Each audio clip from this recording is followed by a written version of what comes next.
Entonces, lo que vamos a ver ahora, fíjense, es lo que se conoce como la ley de inducción de Faraday. La ley de inducción de Faraday, que nos dice,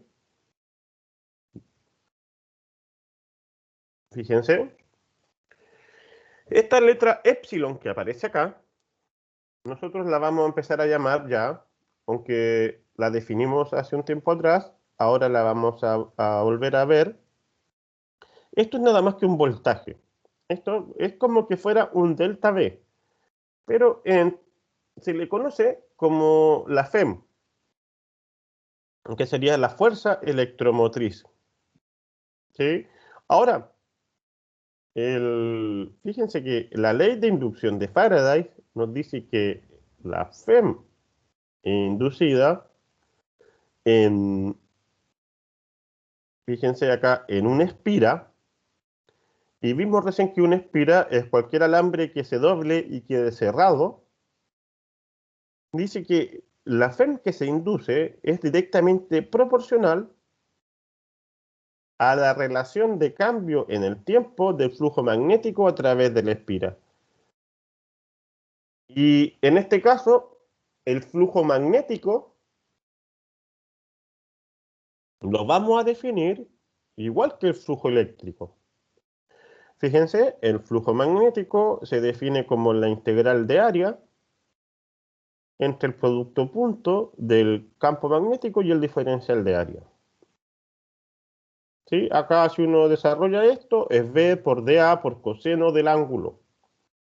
¿Y cuál sería el ángulo? Sería el ángulo que hay entre el área y el campo magnético. Entonces, la definición de flujo magnético es la misma definición de flujo eléctrico que nosotros vimos. Nada más que ahora cambiamos el campo eléctrico y le ponemos el campo magnético en la integral. Entonces, ¿qué nos dice la ley de Faraday? Nos dice que si tenemos una espira cualquiera que está dentro de un campo magnético, se induce una FEM, se induce un voltaje, y que ese voltaje inducido es igual a la tasa de cambio del flujo magnético sobre la espira. Y esa tasa de cambio uno la puede escribir como la primera derivada respecto del tiempo del flujo magnético, en este caso, en la espira. ¿Cómo es esto? Fíjense a qué se refiere uno con esto. Consideremos una espira circular como la que aparece acá en la pantalla. Fíjense, y para ver lo que está pasando por la espira, le ponemos un amperímetro o un voltímetro conectado a los extremos de la espira. Entonces, con la mano acercamos un imán y lo alejamos. Lo acercamos y lo alejamos de manera de provocar un cambio en el tiempo, en el flujo magnético, en el área de la espira. Entonces, si uno observa qué es lo que ocurre al hacer esto, en el voltímetro o en el amperímetro en particular, uno observa que se genera una corriente eléctrica solamente por el hecho de haber acercado este imán a la espira y haber cambiado el flujo magnético en el área de la espira. Entonces, si se fijan, siempre hay un signo que es menos el cambio de flujo. Entonces, cuando fíjense acá, en este caso estamos acá aumentando el flujo, entonces la corriente es negativa. Luego nos alejamos con el imán, se disminuye el flujo y la corriente es positiva. Entonces, esta corriente se debe a que hay una diferencia de potencial que aparece inducida acá en la espira, y esa FEM, esa diferencia de potencial, esa fuerza electromotriz, es nada más que la que da la ley de Faraday. Si se fijan, si uno quiere escribirla en términos de la diferencia de potencial que aparece, habría que ponerle un signo menos. ¿Sí? En rigor, fíjense, esta diferencia de potencial sería la derivada positiva del flujo magnético. Entonces, sabemos también que esta diferencia de potencial es igual a la integral del campo eléctrico en el camino, con signo negativo. Entonces, de alguna forma u otra, hemos llegado al punto en que una ecuación que tiene inserta el campo magnético está relacionada con otra ecuación que tiene inserta el campo eléctrico. Entonces, esto ya uno lo puede ver como electromagnetismo. Fíjense ahora, entonces, ¿cómo podemos escribir en general la ley de inducción de Faraday?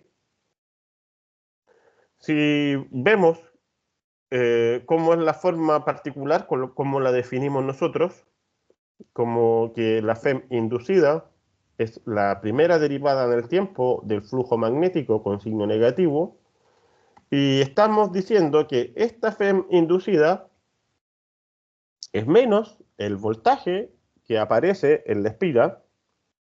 Entonces, si el voltaje es menos la integral del campo eléctrico en el camino, obtenemos que la integral del campo eléctrico en el camino es también menos la primera derivada del tiempo del flujo magnético. Entonces, esto, en otras palabras, es la tasa de cambio del campo magnético. ¿Sí? Y es la misma ley que escribimos recién, pero de una forma más general. Para el caso en que conozcamos el campo eléctrico en el espacio y no conozcamos cuál es el voltaje, uno puede sacar de acá cuánto es la FEM inducida, fíjense, y también cuánto sería la variación de cambio de flujo magnético, la variación en la tasa de cambio del flujo magnético. Ahora bien, una espira, fíjense, acá hay un ejemplo en el cual nosotros podemos aplicar directamente la ley de Faraday. Nos dicen que una espira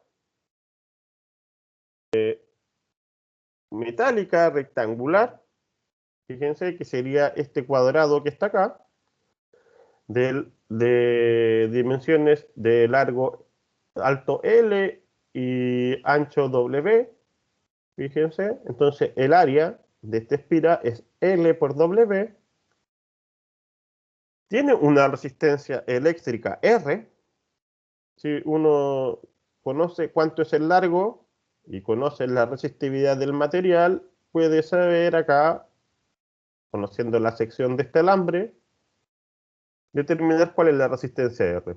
O de antemano a uno se la dan, o también se puede medir. Entonces, tiene una resistencia R este alambre. Y fíjense que se mueve con una rapidez constante, V, hacia la derecha como en la figura. Y acá uno ve en la figura que hay una zona del donde hay un campo magnético que apunta hacia adentro de la pantalla, fíjense, y que parte acá en cero, la región donde hay campo, y que luego de que hay un recorrido de 3 veces W, se acaba el campo magnético. Entonces, entre 0 y 3 veces W, hay un campo magnético de magnitud B. ¿Qué ocurre acá? Fíjense.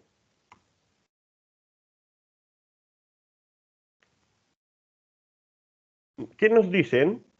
Nos piden calcular como función de X el gráfico del flujo magnético a través del área encerrada por la espira. Entonces, ¿cómo va a ser el flujo magnético? Fíjense, en estos puntos que está el 0 y el 3W es donde hay campo magnético. Entonces, cuando comienza a entrar la espira, fíjense acá, empieza a entrar un pedacito de la espira a la zona donde hay campo. Entonces, una vez que comienza a entrar, empieza a haber flujo magnético.